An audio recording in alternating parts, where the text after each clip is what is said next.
এখন আপনার নাম বলে আপনার আমি প্রতিপক্ষের। মোহাম্মদ হুমায়ুন কবির। আমার বাড়ি রাজাপুর, রায়নগর থানা, নওগাঁ জেলা, 7 নম্বর একডালা ইউনিয়ন। তো আমি একজন কৃষক। আমার পৈতৃক সম্পত্তি 2 একর। তো আমি যে রবি শস্যটা আবাদ করছি, অর্থাৎ ইডি মৌসুমে যেটা আবাদ করছি, সেখানে আমার এই 2 একরে খরচ হয়েছে মোটামুটি 70,000 টাকার মতন। আমি ধান উৎপাদন পাইছি হলো 100 মণ। তো বর্তমান বাজার হিসাবে আহ, এর মূল্য আসছে হলো 1,10,000 টাকা। তো মোটামুটি 40-45 হাজার টাকার মতন প্রফিট আসছে আর কি। তো এখান থেকে আরো উৎপাদনশীল বা উন্নত করা যায় কিনা, এর উপরে আমাকে মানে করতে হবে, পরামর্শ নিতে হবে।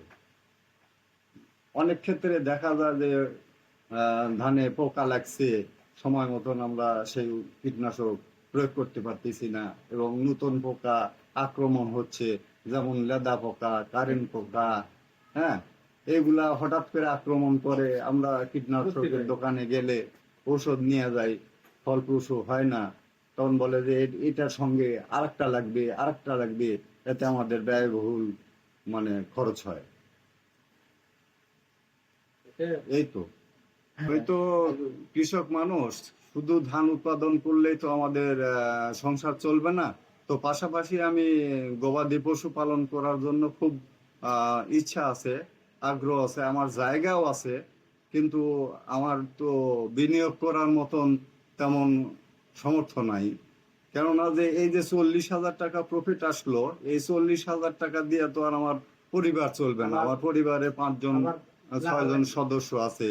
বাজার বাজারে অনেক দ্রব্যমূল্য, যায় জিনিস, এগুলা করতে গেলে দেখা যায় যে সারা বছরে আমার যেটা সংসার থেকে প্রফিট আসে, ওটা দিয়ে পূরণ করা সম্ভব হয় না।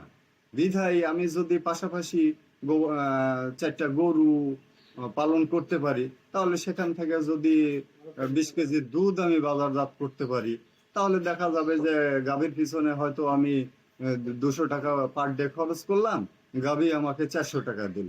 তাহলে 200 টাকা প্রফিট আসলে পারে আমার সংসারের জন্য খুবই উপকৃত হতাম। এরকম আগ্রহ আছে, কিন্তু বিনিয়োগ করার মতন ক্যাপাসিটি আসতেছে না।